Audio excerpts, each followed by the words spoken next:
Oh, my fairy lights fell down and I forgot. Can we just ignore it? Because I really can't be bothered. Right, if I put my phone like that and I sit like that, you've got a reminder that you're amazing, a little bit of the Gymshark, the fairy lights and the plants, and it's not even too messy behind me. So we're gonna sit like that. I also just had a massive stack of pancakes and it's safe to say I'm full. I also bought myself flowers. Gosh, so much to update you on. Hello, welcome. What is up? How's it going? How you doing? Are you feeling okay? You doing okay? Today, I thought I would do a cute little video on things I wish I knew before I started my fitness journey. I've been on my fitness journey for February, March, April, May, June, July, August. 6 months. 6 months. 6 months. I've learnt a heck of a lot. Let's just say that. A lot of things I've done wrong, a lot of things I've done questionable, blah, blah, blah. So I thought I would just give a little list of things that I learned. So then maybe you can save some time, because if I knew what I knew now 6 months ago, wow. These are not in any order, by the way. I literally just listed things that came to my head. Probably the biggest thing that I would say is do not put a timestamp on any sort of fitness journey you're doing. So whether it's you're trying to lose weight or gain weight, or, you know, aesthetically trying to look away, or numbers, trying to hit a number, like, just never set a time frame. I used to do this before I like actually started my fitness journey. I had a lot of attempts at fitness journeys and I'd always be like, oh, by, you know, August or by September or by that event or by this event, blah, blah, blah. And it was so unhealthy, because once you put a time frame on it, you kind of, one, you like feel pressured, which it should never be pressured. Two, you're kind of setting yourself up for failure, because realistically, most of the time you're not going to get to whatever you want to get to by that time frame. Fitness journey is a journey. It is not a quick drive to a destination. I think it's just unhealthy to set a time frame on anything to do with yourself, because you don't know what's going to happen. You know, I was not expecting to be 6 months deep into this fitness journey. I was not expecting anything that has happened to happen. Just, I don't think timeframes should ever be added in any sense, really. Okay, second one is discipline. Discipline, that is literally the only thing that is going to get you through whatever you're doing. Motivation isn't sustainable at all. Motivation will last, I would give it a month or 2 months, absolute max 2 months. The motivation that will be initially there will, yeah, take you for a while, you know, be like, oh yeah, I'm working out, ooh yeah, feeling great. And then it will be like, you'll get to a day where you've woken up and you're like, I really can't be bothered. And that is where motivation is not going to help you at all. That's where you have to be disciplined. At this point, most days, I do not have motivation for the gym. It is just simply part of my routine. I don't actually see it as kind of a thing I have to work myself up to do. You know, most of the time I will wake up, make my coffee, journal, and then just go to the gym without even thinking about it. Try to be disciplined about it, because that will just get you through it. You know, maybe if you have quite a set routine that you live by, set a time out during the day, which is your gym time, and that is when you go to the gym, because I kind of go to the gym the same-ish times every day. If it's not in those times, that's where I use my motivation. Like the other day, I went to the gym at like 6 p.m. and I've never been to the gym at 6 p.m. and I was like, I don't like this, because I'm such a person of like routine and habit and stuff. Yeah, schedule out a time in your day and you're like, that is when I'm going to the gym.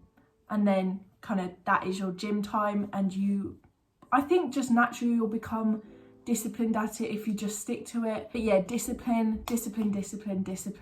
Next one, again, very important. Like I said, these are all very important for me. You must do something that you enjoy, because this kind of links in with the motivation thing.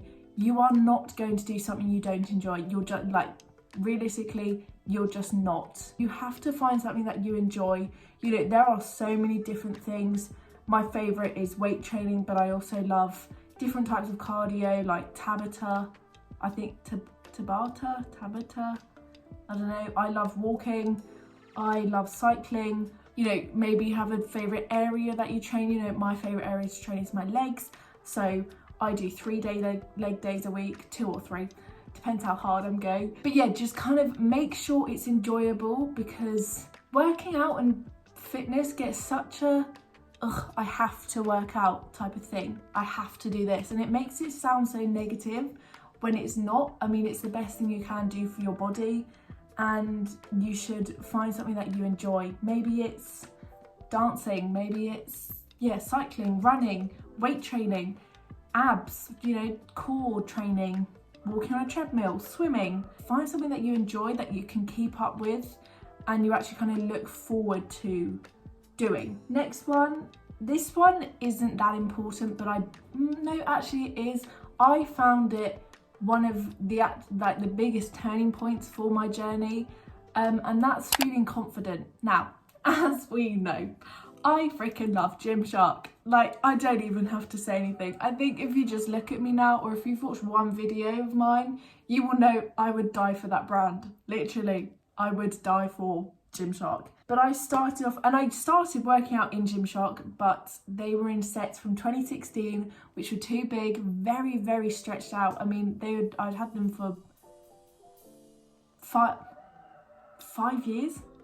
Yeah, no, maybe 2016 or 2017. Anyway, they're at least 3 years old. I did not feel confident, and then for my 18th birthday, I bought myself a Gymshark set, and it was genuinely just a massive turning point for me. I make sure that when I go to the gym, I am feeling like a whole baddie, or if not, at least I feel cool. And it is so important to feel confident, because the gym is a very scary place. You know, there are a lot of men who like to stare, but also, you know, there's a bunch of equipment, there's a bunch of people, you might not know what you're doing. So at least if you look the part, it really helps. Find a gym wear brand, or find something that you can wear which makes you walk into the gym like that is your freaking runway. Because I walk into that gym like, excuse me everyone, move out the way, I have arrived. Okay, this one's quite a big one. This is something that I should have said this first, because this is something which I just want to drill into everyone's brains. Food is the most important thing, number one, on your fitness journey, whatever you're doing, whether you're trying to gain weight, lose weight, tone up, blah, blah, blah. Food is so much more important than working out or anything you're doing with your body. But I haven't spoken about this on my channel. So obviously I went through a cut, and looking back on that, my relationship with food was not healthy. A little bit of disordered, is that a word? Disorderly? I didn't have a full-blown eating disorder, but my relationship with food was very unhealthy. I was not eating the right foods. I was not eating enough food. I've learnt. It was just a sticky situation back then.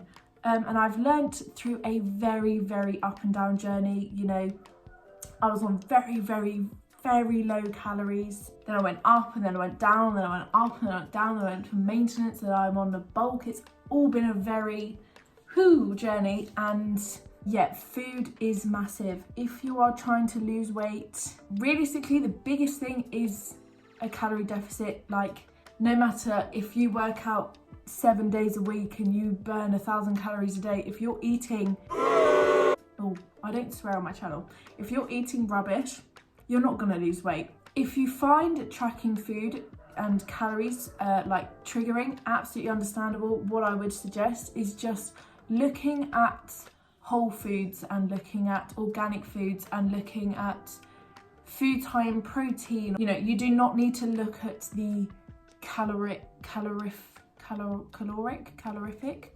calories. Depending on what your aims are, look at foods that will help that out. Google, obviously don't search up calories for blah, blah, blah. Most of the time though, Google won't really mention calories that I've done on food research. But yeah, food is a massive thing. You need to be eating well. Everyone needs to have a very balanced diet, you know, treats here and there, but also mainly let's keep it clean, let's keep it healthy, let's keep it high protein, whole foods, organic, veggies, good proteins, good fats, good carbs, you know, the good goods. Next thing, don't go cold turkey. I did this, don't recommend it. I don't know how I did it, but still, don't recommend it. You need to, like, dive in. No. Slowly swim in. Start shallow, end up deep. Depending on what you're unhappy with, you know, if you're trying to lose weight, maybe start off with working out and then introduce the food, because you're going to notice if you're not fueling your body with the right foods when you're working out, you're not going to have a very good workout. You'll feel sick, you'll feel tired. Start off with the workouts and then maybe introduce the food. Maybe start off with your food if that's something that you could like maintain more. Just depending on what your lifestyle is. If you're more busy and you know, have a job which is 9 to 5, or you're out all the time, blah, blah, blah, maybe start off with the food, then try and, you know, slip in a workout here and there. But do not go cold turkey, because it won't last. I don't know how it lasted for me, but I regret it. I think it was just I went through a very toxic mentality with it. I kind of didn't let myself slack, because I was like, I've committed to this. So just kind of slowly work yourself into it, because you'll fall in love with it a lot more. Also, make sure if you are starting to work out, do stuff which is on your level. You know, don't start going with like 100 burpees and all these jumping jacks and all this blah blah blah, and don't start, you know, walking to the gym and doing 50 kilo squats. You know, do not do that. It's a very slow process. I think it's a lot slower than people realise. You know, I've been going to the gym for 2 months and I'm still not very comfortable with squats. You know, I actually did hit a PB the other 2 days ago of a 70 kilo hip thrust. Can we get an amen? Can we get a hallelujah? Can we get a congratulations? But, you know, it's meant to be enjoyable. Don't torture yourself, you know? If you really like doing yoga, maybe do kind of a longer yoga and then work your way up into, you know, Pilates, and then something else. What's after Pilates? But, you know, something, I don't know, just try and find something you love and then kind of go off of that and find something else which you love not as much, or you could see yourself loving. Does that make sense? I don't know if I'm making sense. Leading on from that also, don't be afraid to experiment. I know I did just say stick to your comfort zone, but also once you are comfortable, experiment 100%, because I got into such a routine, because I am a person of routine and I still am very much a person of routine, and I do like my comfort zone. But trying new things is so good, because for all you know, you're going to end up finding something which you love. Like about a month ago, I tried Tabata. I don't know if it's actually called, I know it's spelt like Tabata, but I don't know if that's how you pronounce it, or it's like Tabata or Tabata.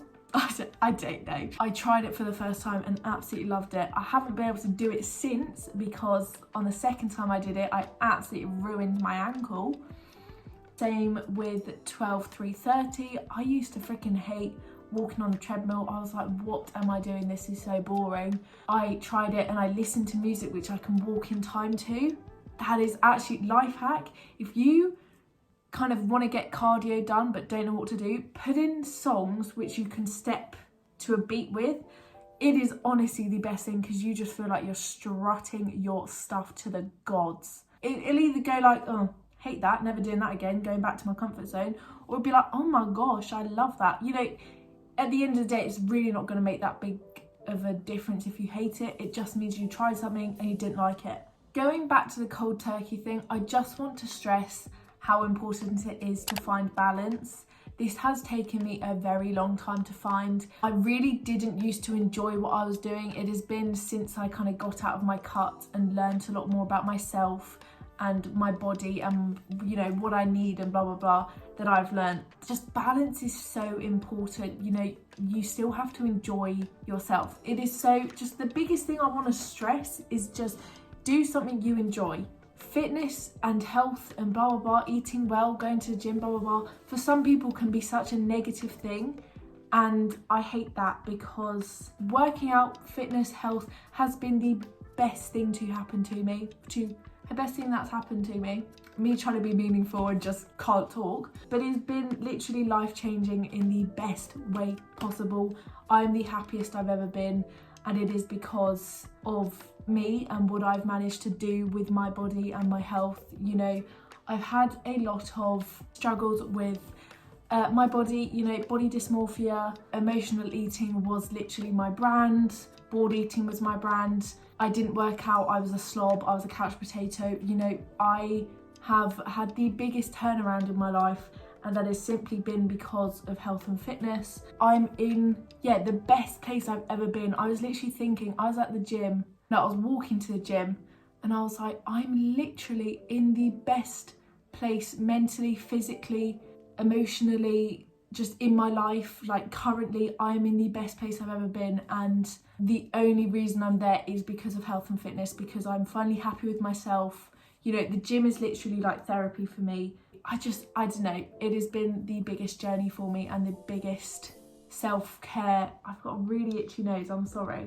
Just the biggest, most life-changing, best thing to happen to me. And I really hope and wish and would love that everyone had this. You know, if you're not in a great space mentally or physically, you're not happy with yourself, your life, your mental state. Yeah, I cannot stress how much it has helped me, and I would love for just anyone to have the same mental, physical, emotional, life-changing turnarounds that I did.